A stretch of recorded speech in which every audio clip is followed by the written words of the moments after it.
ازيكم يا جماعة عاملين ايه؟ تعالوا شوفوا اللي جرالي واللي حصل لي في الفيديو ده. ليه وليه ومفيش يوم ابدا يعدي عليا على خير، ولا يوم ابدا هو في دماغي من غير العيال وابوه. الراجل كان هيروح لامه وقال لي خلاص انا جاي هعدي على امي ومش جاي على الغدا. حلو حلو. والعيال راحوا النادي. قلت بقى اروق عن نفسي انا. لا قمت عملت شقه ولا قمت روقت ولا قمت نظفت ولا غسلت مواعين ولا اي حاجه. ليه يا بنتي امل؟ مش كل يوم يا جماعه بقى الهم اللي احنا فيه ده. قلت خلاص هو عند امه هي كده يتغدى عندها، وهيجي بالليل والعيال في النادي وهيتغدوا هناك. بس يا فرحه ما تمت. إيه اللي حصل؟ جوزي كلمني قال لي لا انا ما رحتش عند امي. ليه ما رحتش عند امك؟ قال لي عشان اخويا الكبير عدى عليها وهياخدها. يعني انت جاي؟ اه انا جاي.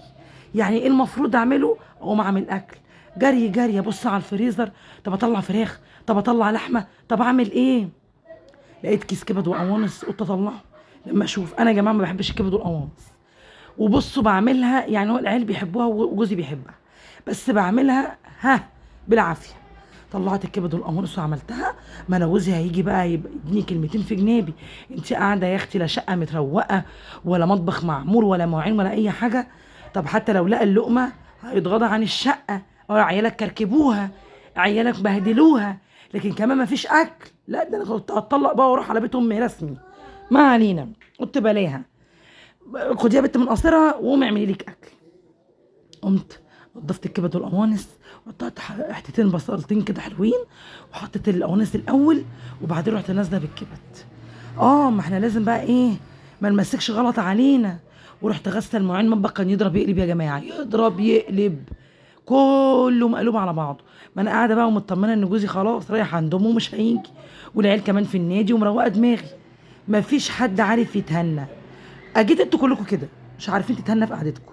قاعده وكنت مروقه دماغي وباكل، سدوا نفسي وقوموني من قعدتي وغموني وقالوا لي احنا جايين. طيب وخلاص كان على وشك انه يطلع، اتصل بيا قال لي ده انا قدامي 10 دقايق، سخني الاكل ولا حضرتك انا جعان. اسكت؟ لا ما اسكتش. رحت قلت له عينيا الاكل جهز. وفعلا احنا شاطرين قوي نعجبكم قوي قوي قوي قوي. حضرت الاكل وجه يا دوبك دخل الحمام خد له دش، ورحت انا كان الاكل شمه من تحت. قال لي ايه الروايح دي؟ تسلم ايديك يا ست الكل. فاكر بقى ان انا قايمه وتعبانه بقى وغسلت وعملت وسويت، وما يعرفش ان انا عامله كل الحاجات دي في ربع ساعه. وكمان ايه اكلت ببق. قلت له عجبك؟ قال لي تسلم ايدك، تعبتك معايا. ولا ايه يا ولاد؟ دي الشطاره.